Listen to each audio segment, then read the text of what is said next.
मैं सुबह सवेरे वोट डालने के लिए आया और मैंने सबसे पहला वोट मैंने ही कास्ट किया। मैं बस अपना ये जमहूरी हक अदा करने आया हूँ, क्योंकि ये हमारी गाँव की बहबूदी के लिए, हमारे विलेज की बहबूदी के लिए है कि यहाँ पे देख रेख है, चाहे हॉस्पिटल्स की है, स्कूल्स की है, बाकी गवर्नमेंट इदारों की है, कि अगर यहाँ से हमारा अपना इलेक्टेड सरपंच हो तो बेहतर रहेगा उसकी देख रेख के लिए।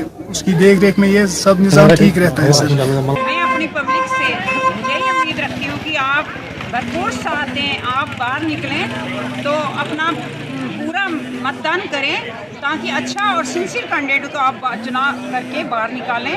मैं आपके लिए बिल्कुल तैयार हूँ, सिंसियर हूँ। पहले भी मैं पंच रह चुकी हूँ और मैंने काफ़ी काम किए हैं।